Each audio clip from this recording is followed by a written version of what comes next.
নমস্কার বন্ধুরা, আমি একটা অন্যরকম ভিডিও নিয়ে এসেছি। আমি মিনু। তো দেখতেই পাচ্ছ জীর্ণ কুঠির একটা তোমাদের সামনে তুলে ধরেছি। তো এখানে এক দম্পতি বসবাস করে। তো তারা স্বামী স্ত্রী।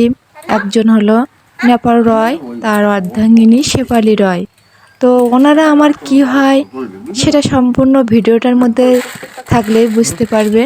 তো এখানে শেফালি রায় তার ওই শাঁখা কাটার ডিজাইন দিয়ে পুরস্কার প্রাপ্ত আর কি গণমুখী ফাউন্ডেশনের থেকে 3.5 লক্ষ টাকা পুরস্কার পেয়েছিল। তো বন্ধুরা দেখতে থাকো, কত সুন্দর একটা ভিডিও তোমাদের সামনে তুলে ধরেছি। তো স্বামী স্ত্রী দুজন ব্যবসা করে। নেপাল রয়, ওনার বয়স 80 বছর। উনি বাড়ি থেকে শাঁখা অনেকেই আসে নিতে। তো তারা চোখ বন্ধ করে নির্দ্বিধায় শাঁখা নিয়ে যায়, দরদামও করে না। এত সুন্দর আর কি ব্যবসা, সততার সাথে আর কি ব্যবসা করে আসছে। তো চোখ বন্ধ করে বন্ধুরা আর কি তারা শাঁখা নিয়ে যায়। তো আমি যে তাদের কি হয় সেটাই তোমাদের দেখাবো ভিডিওর মাধ্যমে। তো দেখো কিভাবে আর কি শাঁখা তুলে দিচ্ছে। তো বন্ধুরা, 4টে ছেলে মেয়ে ওনাদের। তা 4টে ছেলে মেয়ে কিভাবে মানুষ করেছে এই শাঁখার ব্যবসায় করে, সততার সাথে ব্যবসা করে শাঁখা বিক্রি করে 4টে ছেলে মেয়ে কিন্তু খুব সুন্দরভাবে তারা মানুষ করেছে। বড় মেয়ে দর্জির কাজ করে, মেজো মেয়ে একজন ব্যবসায়ী, আর ছোট মেয়ে ডক্টর, হোমিওপ্যাথি ডক্টর হয়েছে। আর তার ছোট একমাত্র ছেলে দেবব্রত রয়। তো উনি হচ্ছে চাকরি করে, সরকারি চাকরি, বরিশালে থাকে।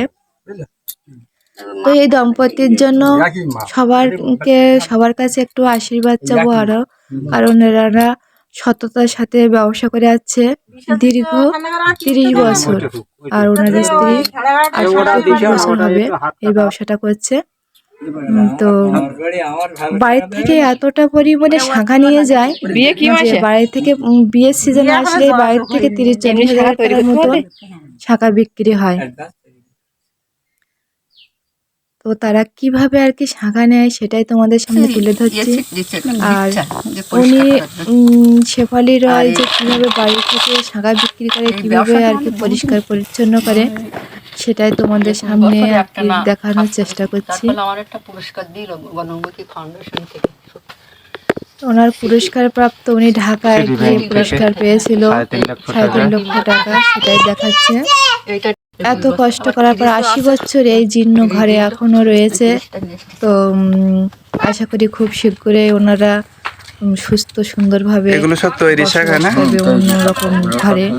তো ওনার বাক্সের গায়ে কিন্তু শিব পার্বতীর ছবি আছে, শাঁখার বাক্সের যে ছিল আছে। এখানে কাঁচামালও আছে, কাঁচামাল ডিজাইন করতে হয় শাঁখা কেটে, সমুদ্র থেকে শঙ্খ নিয়ে শুকাইয়ে শঙ্খ কাটিয়ে, এটা কাঁচামাল। এটা কিন্তু ভিতরে গিরু ঘষা করতে হয়, তারপরে কিন্তু ডিজাইন করতে হয়। অনেক পরিশ্রম করে এখনো পর্যন্ত দিন নেই রাত নেই উনি আর কি শ্যামনগর থানার বাসিন্দা। তো দাকব থানা পর্যন্ত যায়, 7 দিন সারা যজ্ঞ হয় ওখানে। সেখানে গিয়ে শাঁখার ব্যবসা করে শুধুমাত্র তার পরিবারের ভালো রাখার জন্য। কয়রা উপজেলায় যায়, সেখানেও 15 দিন থেকে আসে। দিন নেই রাত নেই, পুজো মণ্ডপে মণ্ডপে ব্যবসার দোকান দেয়। সেখান থেকে সৎভাবে যে টাকাটা উপার্জন হয় তার সংসারটা চালায়। আর 4টে ছেলে মেয়ে মানুষ করেছে। তো বন্ধুরা, তোমরা ভিডিওটার সাথে জুড়ে থাকবে। আর ওনারাই আমার বাবা মা, ওনাদের আশীর্বাদ আমার মাথার উপর সবসময় আসে। তো আজকে ভিডিওটা ওনাদের জন্যই তুলে ধরেছি। তো এখন কিন্তু আমার বাবা নেপাল রয় শাঁখা বিক্রি করতে বেরিয়ে গেছে। সকলে ওনার দুজনের জন্য আশীর্বাদ করবে, ভালো থাকবে, সুস্থ থাকবে, সুন্দর থাকবে। ধন্যবাদ সবাইকে। ভিডিওটা ভালো লাগলে অবশ্যই লাইক কমেন্ট করবে।